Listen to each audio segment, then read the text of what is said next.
I'm Dr. Linton Atkinson. And I'm Dr. Nash. And today we have the incomparable Zaretta Hammond. How do you see the difference between engagement and true learning playing out in classrooms today? Well, I think that we often mistake engagement for learning. The busyness of students engaging in an activity. And this is what some of the research around the science of learning is telling us. Engagement does not equal learning, right? And so the difference is meaningful learning has the outcome of students doing sense making and meaning making, connecting the dots, getting deeper conceptual understanding. So you can do that, and you want to do that in an engaging way. But I think too often we are just sliding in activities. Oh, let's do that station. That's going to be fun. Well, first, are we going to actually have some learning happening? And how would we know that? And then you can slip the fun in. You know, my grandmother used to hide the vegetables, right? She'd cook something and slip in some vegetables and the chicken and rice. And like, you're getting both of those. But we have a tendency to think we need to win students over with the engagement. So we need engagement, but it has to first rest on the foundation of helping students to learn. That's what the science of learning is all about. In your experience, what does it actually look like when students are thinking deeply and independently? Yeah, I think the main thing is recognizing when students can actually do that meaning making. They can move from I'm confused to, oh, I see how these connect, to a full-on aha moment. So that aha moment is, oh, I can do this skill or procedure, say in math, right? Oh, I understand how the scientific method works. Or, you know, in English, I've recognized kind of what the implied idea is that the author's trying to get at without being explicit about it. I can read between the lines, right? So my comprehension is up. So that's what it actually looks like. What it means when the student is able to do that independently, it's not that they're doing it independently as a management issue. It's they are cognitively independent. That when they recognize they're stuck, they know how to get themselves unstuck rather than just frustrated, sit there, wait for the teacher to tell me what to do next. That's what it looks like, right? And that's that pedagogy of compliance that I talk about. When students can do this work cognitively, independently, that's when they have developed learning power, meaning that will never fall out of their head. It's an ability, kind of like riding a bike. You might get rusty, but you know the basic mechanics of keeping your body upright, keeping the wheels in motion, balancing yourself, right? We understand how all those things have to work together. That's what it means for a student to have that cognitive independence. A lot of times teachers are still over scaffolding. So the counterbalance to that is way too much over scaffolding. And it leads to students actually having eroded cognitive capacity, right? So the learning power is kind of like strength training. You have to lift a heavier and heavier weight over time. They have to do more rigorous, complex thinking over time. And we don't afford, particularly the most vulnerable students, that opportunity, right? So that's really what I mean by learning power. It's kind of a cognitive horsepower. You know, you want a car that's got some get up and go, that's going to be able to kind of handle the road. This is what it means as we move our students from grade to grade. And as they get into secondary, from subject to subject, that becomes really, really important for them to be able to handle that on their own. You talked about how do we make that shift, right? So that students lift the heavier load. Now, how should we help teachers to make that shift? Yeah, I think the biggest challenge is teachers are still looking at strategies as the thing versus looking at how do I get the student to do a new thing, right? The teacher has to be the personal trainer of the student's cognitive development. What does that mean? You go to the personal trainer, I got to get fit, I want to get a heart healthy, or I want to get in the skinny dress for the wedding that's coming up, you know, whatever it is. And you put your hands in this professional's care who's going to write a plan for you, who's going to take you through your paces, knowing how to stretch you so you don't give up. It's not too much. I go home with sore muscles. I'll never come back here again, right? Just enough stretch so that your muscles respond and get stronger, and therefore they then can give you a stronger weight. So teachers have to know that. That's where the science of learning comes in. This is where culturally responsive pedagogy comes in. But I tell you, what happens is we don't turn those tools over to the student. So the teacher keeps them for him or herself. And next thing you know, the students are just going through the motions. Tell me what to do. Oh, I do the worksheet. Okay, I do the worksheet. They're not being metacognitive about their own moves. See, the personal trainer is trying to teach you these things so that time you're at home, you're only with them 1 hour a week. Well, you're the rest of those, 6 days, you're by yourself 24/7. You've got to get some new habits in place, right? You've got to be able to develop that. That's what teachers have to actually help students develop learning habits. I will tell you the number one thing I think teachers have to start with is making sure there are talk structures and practices in a classroom. The majority of the time, teachers doing all the talking. When the teacher does talk, it's raised hands and it all flows through the teacher, one student at a time, having a monologue with the teacher. What is everybody else doing? Versus having talk structures where students can pair up. And I'm not talking about a week-old turn and talk.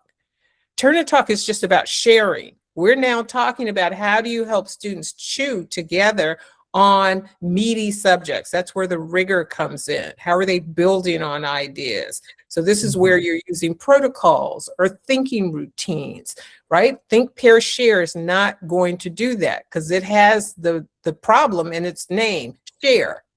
You're just sharing. That's not building, that's sharing.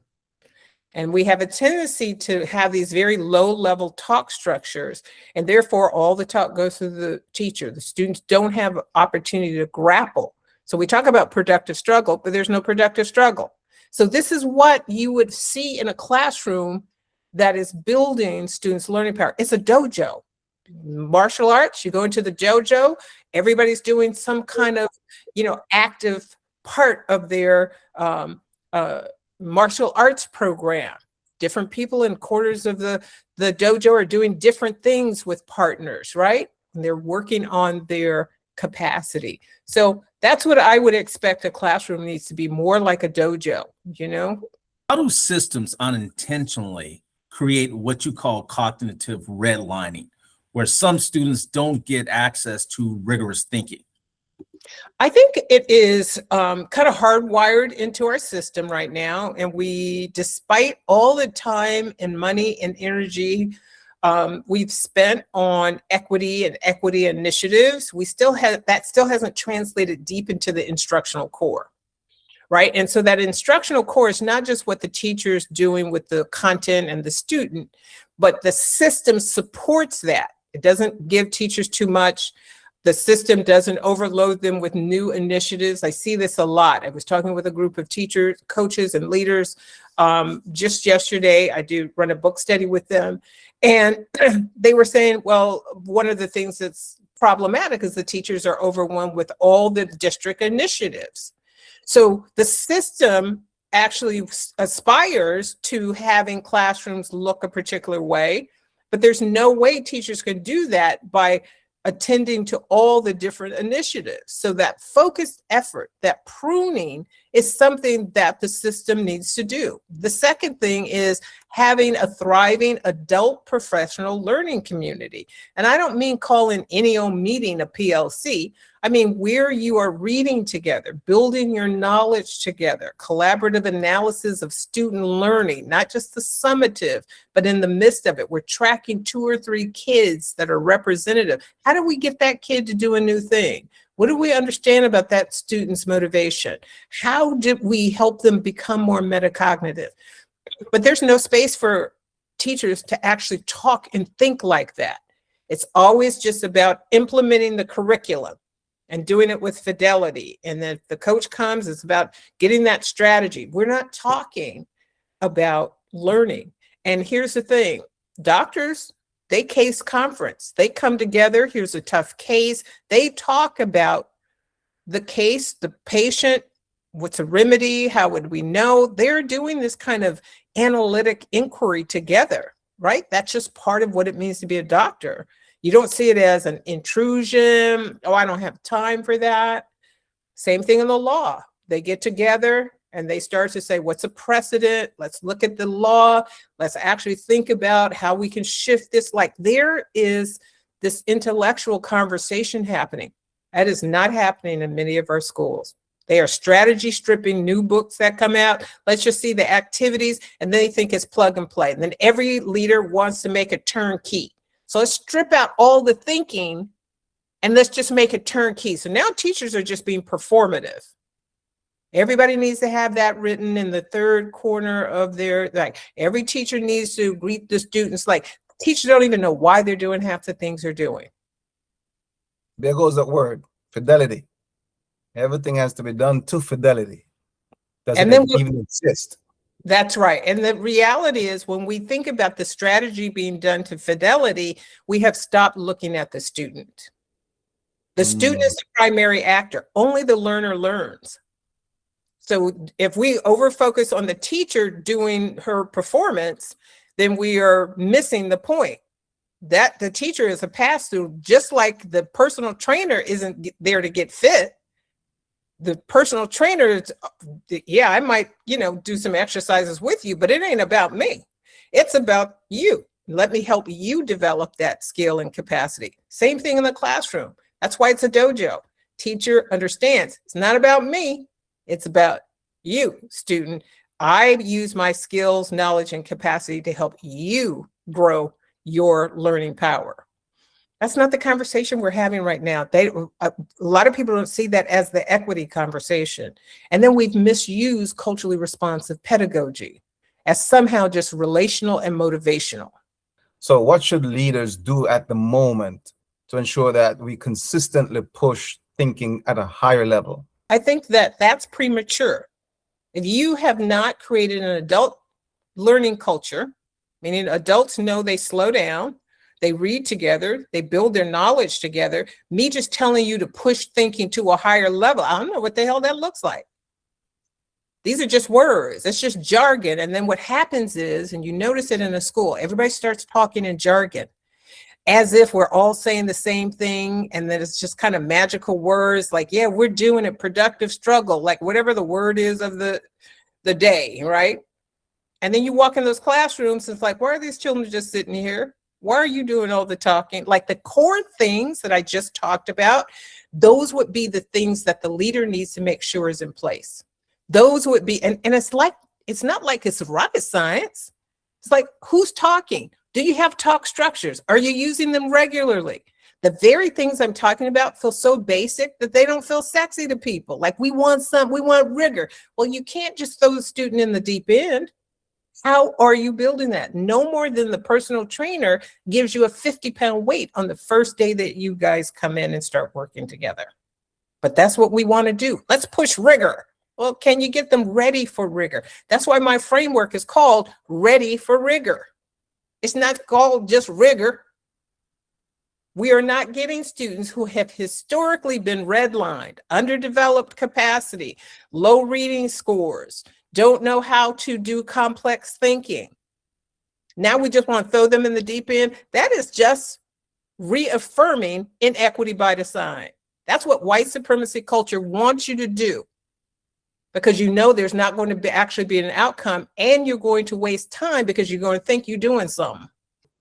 What about the district leaders? What if I don't do what they want me to do? Well, two things I think are true. Recent research came out and said teachers spend 95% of their time alone in the classroom by themselves. Like, are you using the principles of the science of learning? Are you using the principles of the culturally responsive pedagogy? If you are, you don't have to stop with the district initiative, but you do have to use those principles to actually move the day-to-day lesson, the week-to-week units forward. It's not an either or conversation.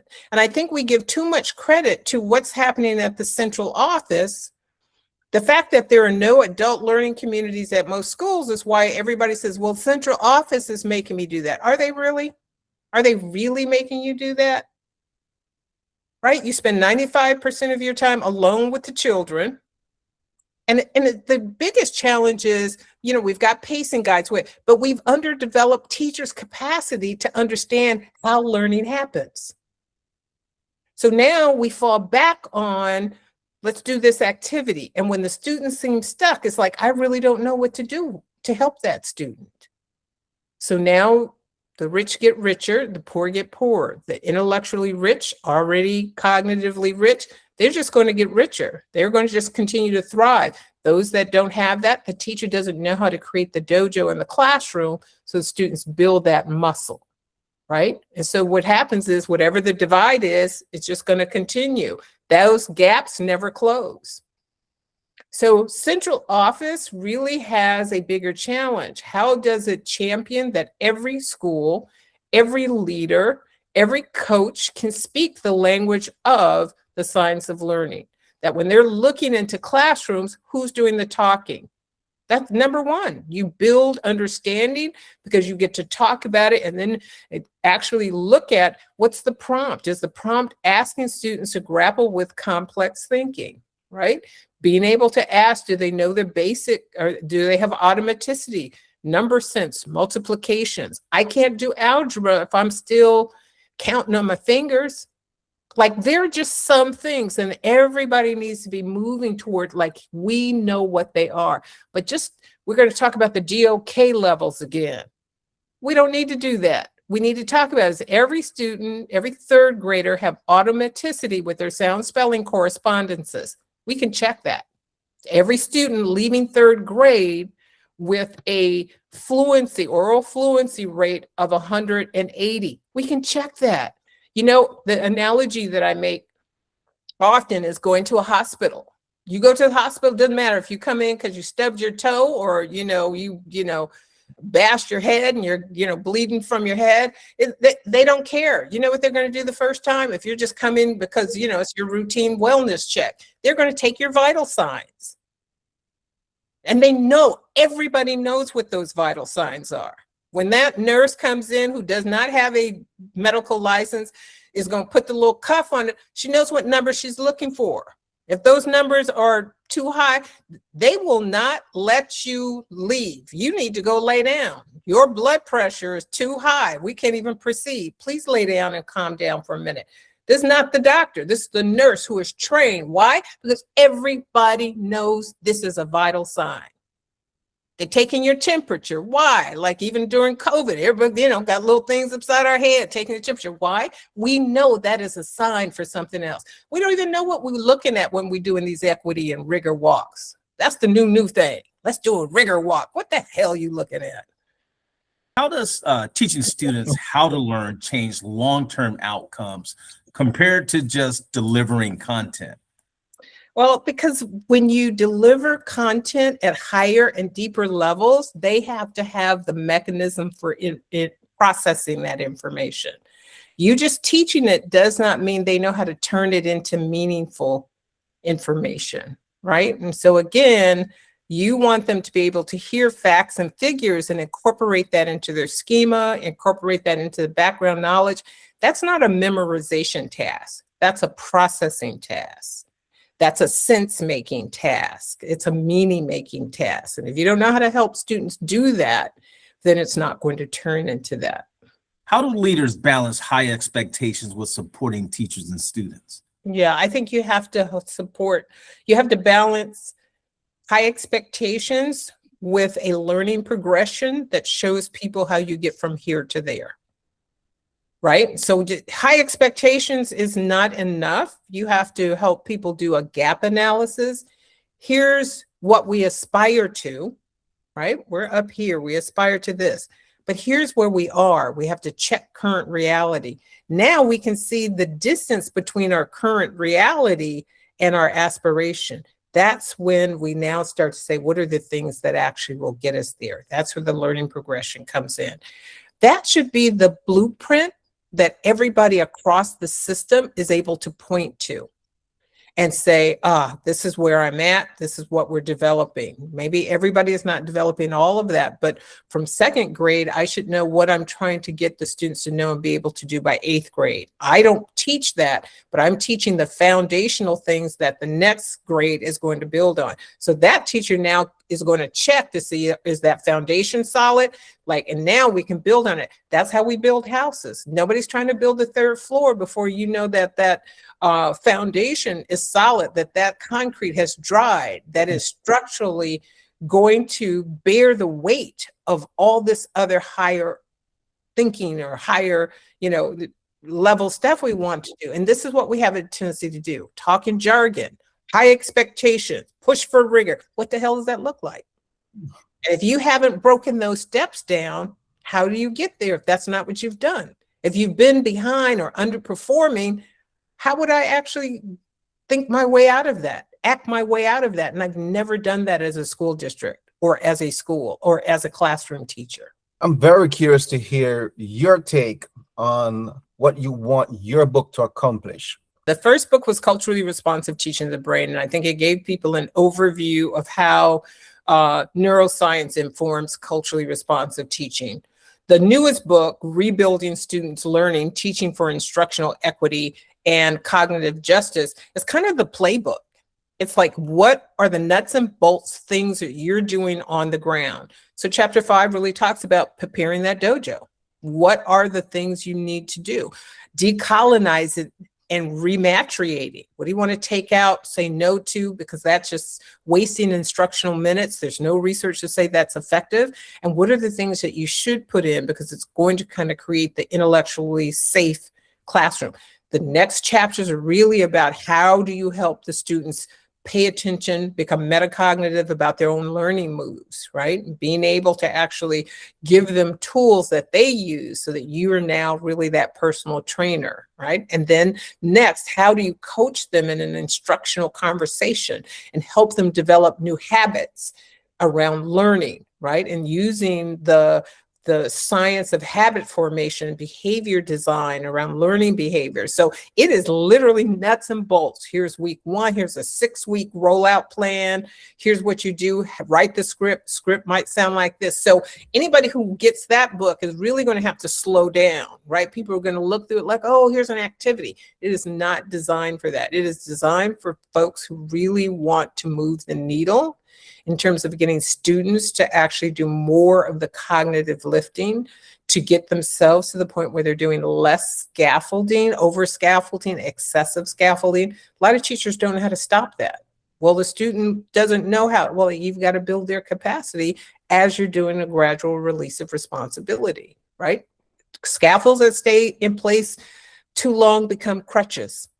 And that's what we see for a lot of students. So that's what I aspire to for this book. This summer, I'm pulling together a group of people for what we're calling the summer PLC cohort. Teachers have to plan during the summer, and I want them to plan with the information, the principles of the science of learning, right? How do students learn? How do you build this learning power, incorporate it into your units and lessons?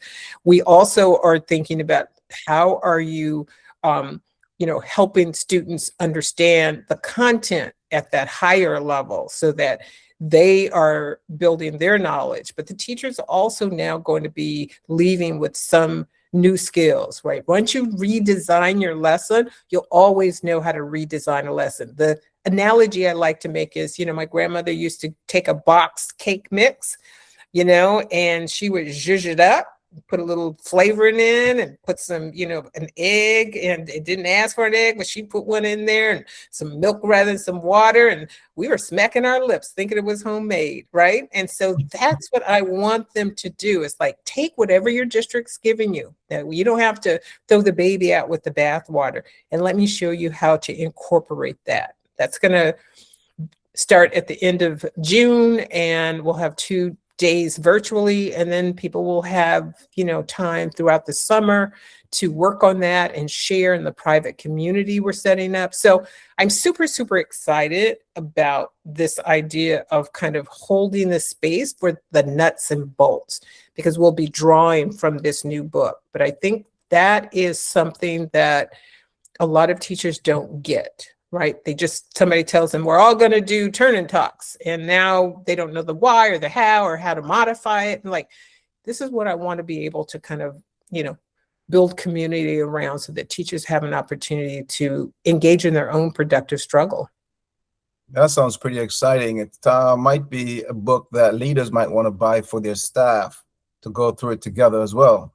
Absolutely. So I know a few districts that are doing district-wide book studies. I do one online with one district we have a session that's just for leaders. So we talk about it from the perspective of the leader. How do you lead this? What are the system conditions you need? Then we have another that's just for coaches and rising leaders. So these are APs and other teacher leaders.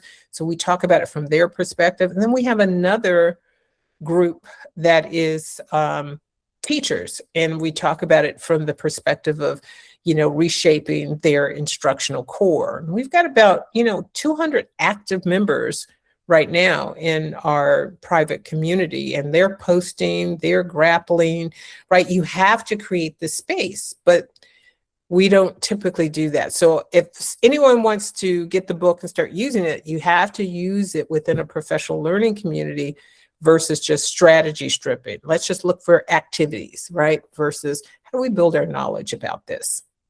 With all the work you do, right? Mm-hmm. What do you do for self-care? What do I do for self-care? That's a great question. I make sure that I begin my day with just meditation, prayer meditation, just to stay on purpose, to stay grounded, and being able to not just jump up and running, knowing that the reason I do the work that I do is because it is a calling. After I do that, I make sure I get some walking in, right? Motion is lotion, keeps the joints moving. I do that, and I try to get my requisite hours of sleep, 7 to 8 hours, right? Stay hydrated. And these are like core principle, like 4 or 5 things. And I make sure no matter where I'm traveling to, these are the things that are going to be steady, because it's going to allow me to be present for the teachers and the leaders that I support. Motion is the lotion. I appreciate that. Thank you. Thank you so much for being here. Thank you for having me.